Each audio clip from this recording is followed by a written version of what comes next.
Hey, what's up, everybody out there on YouTube? My name is Evan, and today I'm going to show you guys how to tie something called a bubble midge.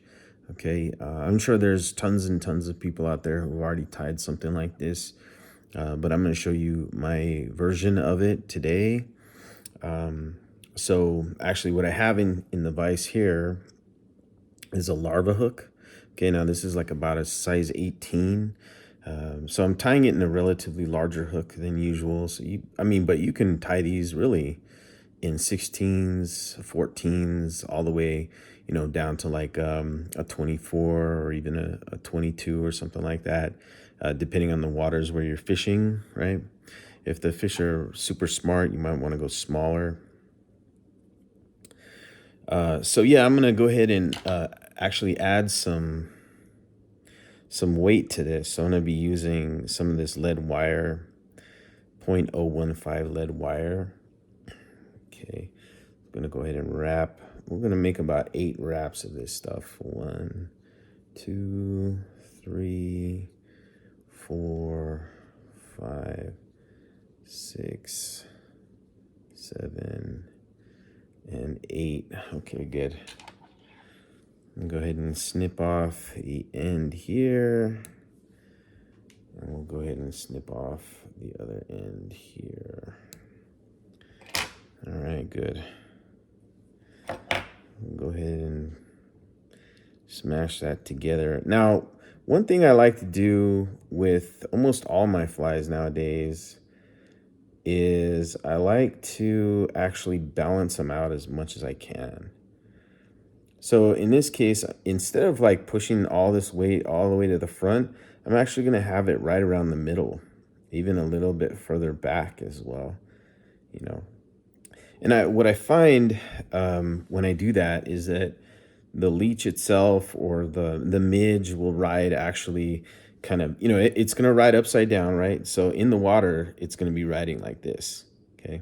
And that's what's good about adding weight to the shank of a hook, is because now you can do some nymphing. You can kind of smash that bottom a little bit and get away without getting stuck, depending on where you're fishing. If it's a lot of brush and like branches and stuff like that, you might not be able to do that as well.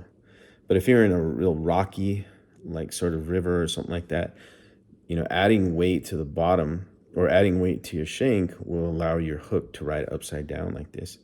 And what I notice is when it's balanced out like this, it'll ride flatter as opposed to going, with its nose down. So think about that next time you tie up. Now, this is going to be an olive form, right? So I'm going to be using some of this olive thread right here, okay? So when we're talking about olive, we're kind of going more towards something like this, maybe like, kind of an olive look. And the cool thing about olive is that it resembles a bunch of different things in the water. It can represent a larva, a bug, or whatever, but it can also represent moss, which is something that the fish do eat in rivers as well as moss. They've come to expect that moss is relatively safe, so they'll eat it. So what I like to do is I start at the back of the hook and create a thread dam right around where it starts to bend, right? So that looks good about right there. And then with my middle finger, I'll kind of push that back while I make another wrap at the front. And that'll lock in my lead wire. Okay, and then I wrap to the front. And then I can go ahead and snip off the excess in the back there. Okay, good. Now, the next thing I'm going to do is what makes this what's called a bubble leech. I'm going to take some 8-pound mono, snip about, I'd say maybe 4 inches, anywhere between 4 to 3 inches of this monofilament. Okay, and then I'm going to thread that monofilament through a clear glass bead. Now, I'll show you what that looks like in just a second once I get that threaded on. All right. So we have our clear glass bead here. And that's what that looks like, guys. See that clear glass bead right there? All right. And that's maybe about a 2 millimeter bead or so. And you can get these smaller as well, for sure. So we're going to go ahead and tie this in. I'm going to take those two pieces, we're going to put them together, and we're going to tie this bead in. And we want it to be further back off the eye of the hook, right? Because these larva hooks, they have an eye that goes upward.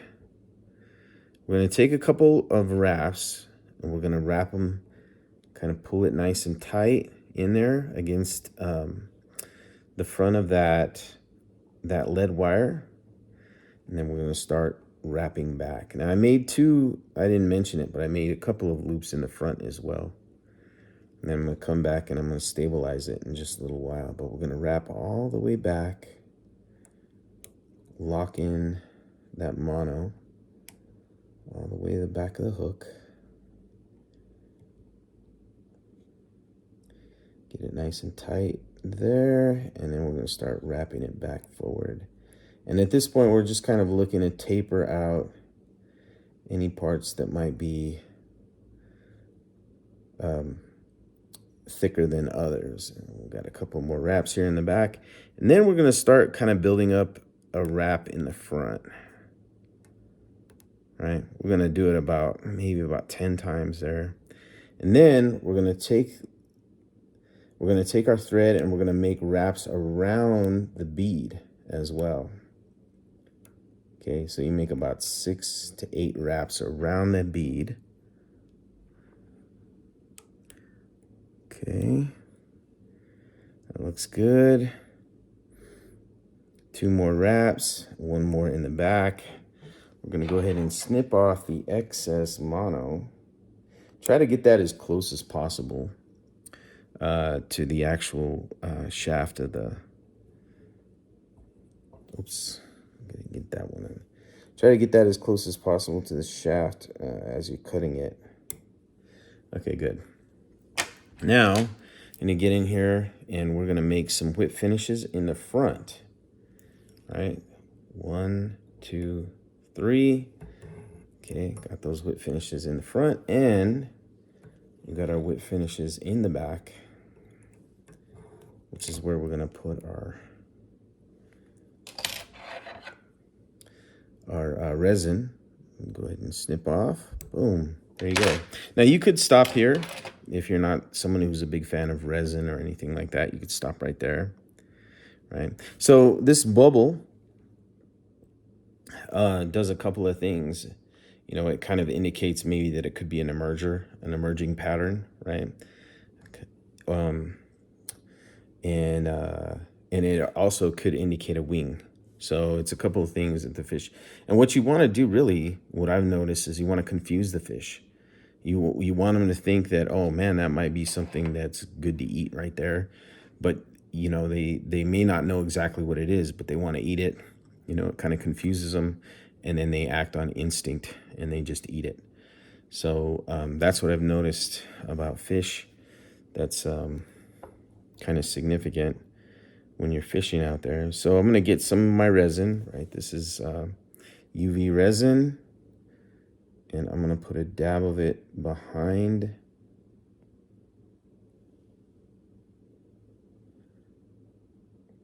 the bead.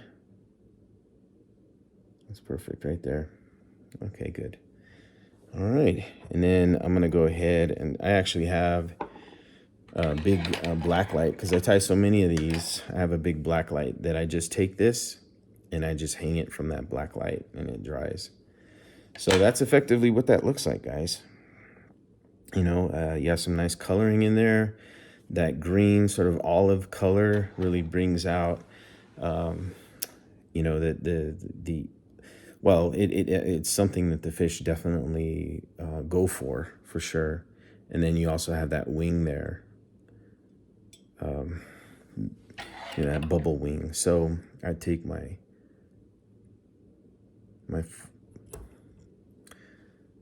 and my pliers, and then I go ahead and hang it. And that's your bubble midge, and that's going to be in a um, olive color.